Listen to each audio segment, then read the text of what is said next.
DP में जो 2017 से लागू की गई है, इसमें कहीं भी सर्वे शीट्स नहीं है, टीका शीट्स नहीं है। मैं क्लियर बोल रहा हूँ। डीपी के बाद 90 दिन के अंदर तैयार होना चाहिए। आज कितने साल हो गए?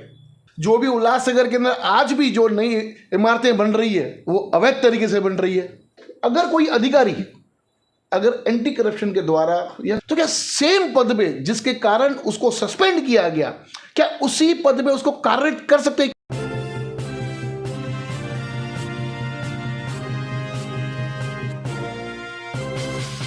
आज के इस जमाने में पुरुष के साथ साथ महिलाओं को भी कंधे से कंधा मिलाकर चलने का समय है।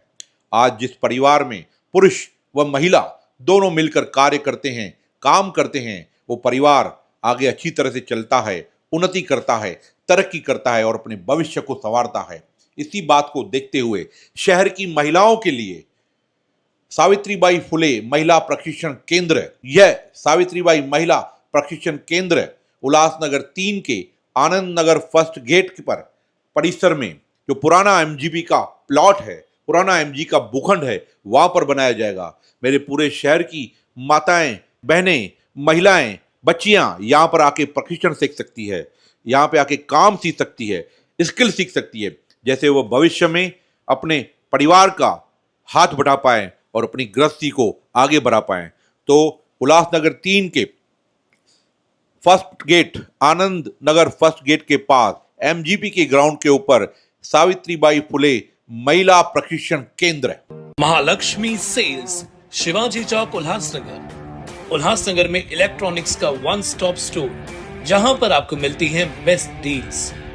Air conditioners, air coolers, single and double door refrigerators, LED televisions, semi and fully automatic washing machines, deep freezers and veggie coolers. सबसे बेस्ट डील, सबसे लोएस्ट दाम और loan and easy EMI available. बस आइए और गर्मियों के इन दिनों में अपने घर के लिए ले जाइए बेहतरीन consumer appliances. Mahalakshmi sales, electronics market, opposite RKD college, Shivaji Chowk, Ulhasnagar 3। For sales contact us. आइए लेते हैं एक मुलाकात एडवोकेट प्रकाश कुकरेया साहब के साथ। प्रकाश कुकरेया साहब से अक्सर हम कहते हैं, जब हम तभी आते हैं साहब के पास जब भी शहर की जो भी महानगर पालिका या सरकार की तरफ से कोई ऐसी कठिनाई होती है, जब शहर वासियों को समझ देनी होती है कि भाई ये कानून क्या चीज़ होता है, तभी हम प्रकाश सर के पास में आते हैं। एक शहर का ज्वलंत मुद्दा जिसके ऊपर हमारे शहर की डेवलपमेंट रुकी हुई है। आज जो कहते हैं ना कि हमारे शहर में डेवलपमेंट नहीं होती है, आप कहीं भी दूसरे शहर में जाओगे तो उल्लासनगर एक पिछड़ा हुआ शहर माना जाता है पूरे महाराष्ट्र के अंदर, जिसका कारण है यहाँ के नेता वो कैसे हमारे शहर को विकसित करने के लिए सबसे पहले बनता है डीपी प्लान, डेवलपमेंट प्लान। साहब ये डेवलपमेंट प्लान होता क्या है और शहर के विकास के साथ भी इनका क्या कनेक्शन है, क्या कहेंगे इस विषय के ऊपर? नमस्कार। ये जो डेवलपमेंट प्लान होता है ना, ये निर्धारित करता है कि शहर को किस तरह से बनाया जाएगा। सही। रेजिडेंशियल पॉकेट्स कहाँ रहेंगे, कमर्शियल कहाँ रहेंगे, शहर में जो अमेनिटीज़ लोगों को देनी है, प्लेग्राउंड, स्कूल, हॉस्पिटल वगैरह वगैरह, और रास्ते कितने चौड़े होंगे, ये सब निश्चित करता है वो। तो उसके हिसाब से, प्लानिंग के हिसाब से जो भी शहर में विकास होगा या डेवलपमेंट होगा, उसको महानगर पालिका ने उस प्लान को देख के उसके हिसाब से प्लान को मंजूरी देना है, ताकि जो डीपी प्लान में निर्धारित किया है उसी तरह से विकास हो। हाँ, जब हम प्लान लेके जाते हैं वे किसी भी मतलब समझो आज मैं कोई बिल्डिंग को बना रहा हूँ तो मैं प्लान लेके जाऊँगा कारपोरेशन, तो वो जब कारपोरेशन में जब जाते हैं तो स्टार्टिंग कहाँ से होती है साहब एक प्लान को पास करने के लिए? देखिए अभी कैसा है कि पहला जो डीपी प्लान जो आप देखना है ना, तो डीपी प्लान जब से बना है इसमें कई खामियां हैं। पहले तो क्या होता है, सर्वे शीट रहता है, टीका शीट जिसे कहते हैं। हाँ। टीका शीट। हाँ। वो सेक्शन वाइज शीट्स बनाते हैं कि कौन सी प्रॉपर्टी कहाँ है और उसको प्लानिंग में कहाँ से विकास करना है और कहाँ से विकास नहीं करना है और कहाँ पे रोड का छोड़ना है। तो कई तरह के उसमें पैरामीटर्स है जो डिसाइड किए जाते हैं प्लानिंग में। तो प्लानिंग जो होती है किसी भी प्लान की, डीपी देख के होती है। हाँ। और डीपी देखने के बाद जो आर्किटेक्ट है वो प्लान करता है कि हमारा जो प्रॉपर्टी है वो रेजिडेंशियल रहेगा, इंडस्ट्रियल रहेगा, कमर्शियल रहेगा, रोड छोड़ के रहेगा कि रोड छोड़ के नहीं रहेगा, या बन पाएगा या नहीं बन पाएगा, तो वो आर्किटेक्ट तय करता है। और सबसे अच्छी बात ये है कि आज के टाइम पे गवर्नमेंट ने सभी को ऑनलाइन डिजिटल एप्लीकेशन करने को बोला है बिल्डिंग प्लान का। सही है।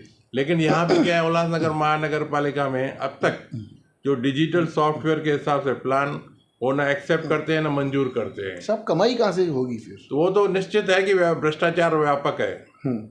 तो ऐसे हालात में जो प्लान आता है वो आपको, अगर आप सॉफ्टवेयर के थ्रू जाओगे तो उसमें स्ट्रिंजेंट स्क्रूटनी होता है, सख्ती से जो स्क्रूटनी होता है उसके हिसाब से आपका मैप रीडिंग भी होता है, आपका प्लानिंग भी स्टैंडर्ड्स क्या है और पैरामीटर्स लॉ के क्या है, रूल्स के क्या है, सब देखने के बाद वो प्रोसेस करता है। लेकिन यहाँ पे क्या है, आदत बन गई ऑफलाइन प्लान लेने की, तो इसके हिसाब से जो प्लान मंजूर होता है उसमें कई गलतियाँ रहती है।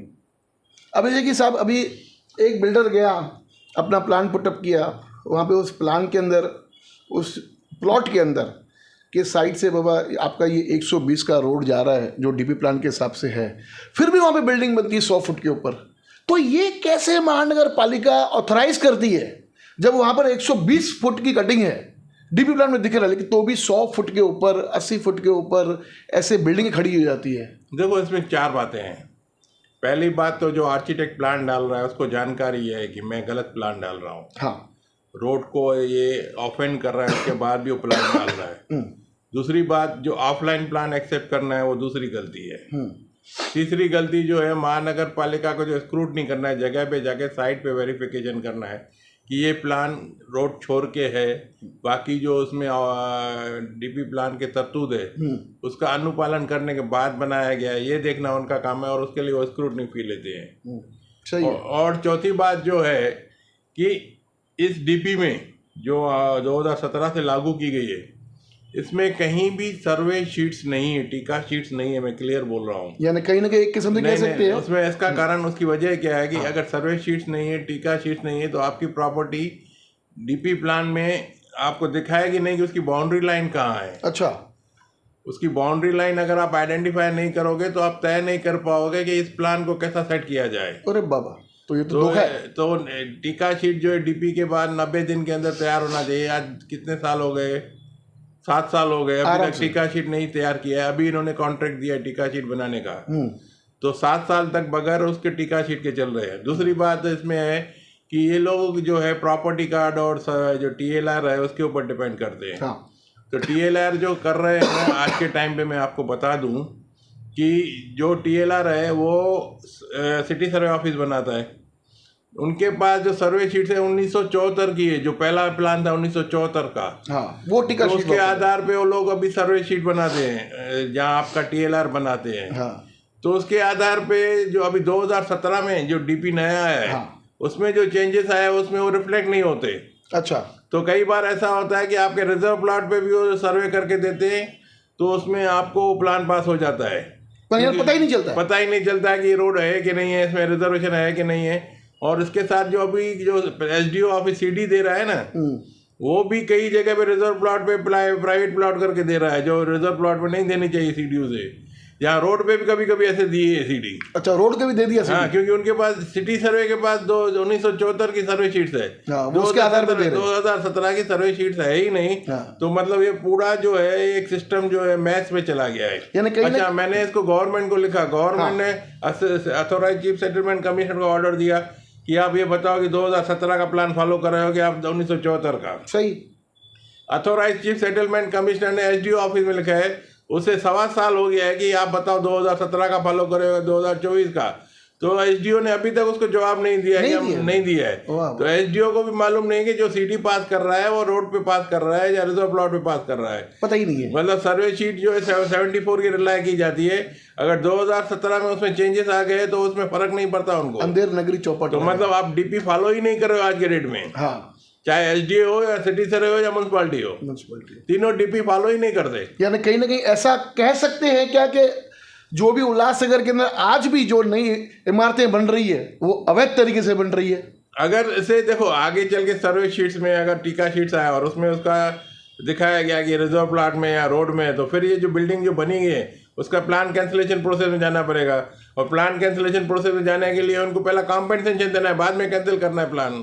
अरे यानी कहीं ना कहीं कुछ अधिकारी जो अपने खाली अपनी जेब भरने चक्कर में लोगों को धूल झोंक के, साथ ही साथ में उनके साथ में महानगर पालिका के दूसरे अधिकारी, आर्किटेक्ट, बिल्डर, ये इन सब का सिंडिकेट है। ये एक रैकेट है जो सब इसका फायदा ले रहे हैं। ये रैकेट में क्या है, फायदा ही फायदा, प्रॉफिट ही प्रॉफिट देख रहे हैं सब लोग। अच्छा, खाली जेब भर रहे हैं। जेब अपनी जेब भरनी चाहिए, बाकी शहर का सत्यानाश हो तो हो।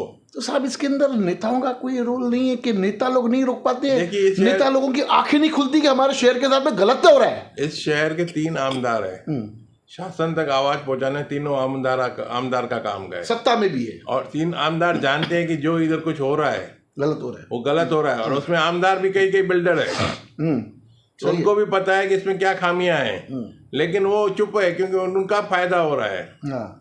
तो जिसका फायदा होगा वो मुंह क्यों खोलेगा? राम नाम जपना पराया माला। और गवर्नमेंट को लेटर करस्पॉन्डेंस करना आमदार का काम है, गवर्नमेंट के द्वारा उनको ये करेक्शन करना चाहिए सिस्टम में। क्या लगता है आपको, अगर हम जहाँ बैठे हैं 141 में, क्या लगता है कि कितने इस प्रकार के यानी रिजर्व ये जो टीका शीट के कारण कितने ऐसे प्लान 141 के अंदर पास हुए रहेंगे आपके हिसाब से, एक अंदाजा? मैं बता रहा हूँ, डीपी प्लानिंग के हिसाब से 100 में से 80 प्लान पास नहीं है बरोबर। 100 में से 80 प्लान, मतलब उसमें गलतियां त्रुटियां उसके अंदर। हाँ, वो उसकी जायज है ना, क्योंकि जो साइट पे जाते हैं वो बाउंड्री लाइन डिसाइड करने के लिए पहला उधर प्रॉपर्टी आइडेंटिफाई होना चाहिए डीपी प्लान में, सर्वे शीट में। वो तो कहीं आइडेंटिफाइड है नहीं, आपके पास रिकॉर्ड नहीं, मुझे लिखत में दिया ऐसा कोई रिकॉर्ड नहीं है। साहब, विधानसभा के अंदर सीएम साहब ने खुद उठ के कहा कि अवैध निर्माण को अगर कोई अधिकारी उसमें अगर उसमें कोई लिप्त पाया गया, यानी उसका मतलब, ऐसे मैं आपको मतलब बता रहा हूँ शॉर्टकट में, कि उनके ऊपर फॉर्जरी का केस हम डालेंगे, उनको जेल जाना होगा।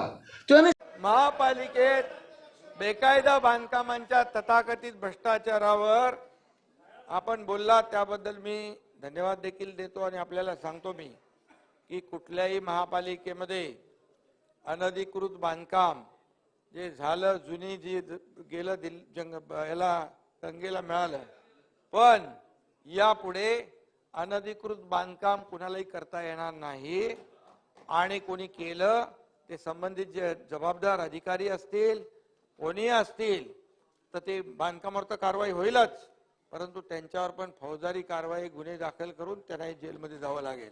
सीएम साहब के भी मतलब इतने बड़े स्टैंड के बाद में भी यहाँ के अधिकारियों को कुछ असर ही नहीं है। देखिए, जब हाई कोर्ट का 1/1/2005 के बाद कोई भी अनऑथोराइज कंस्ट्रक्शन नहीं होना चाहिए, और उसके बाद उन्होंने एक ऑर्डर किया है कि शहर में 1/1/2005 के बाद जितनी भी अनऑथोराइज कंस्ट्रक्शन है उसका महानगर पालिका को सर्वे करना है। आज तक सर्वे नहीं किया।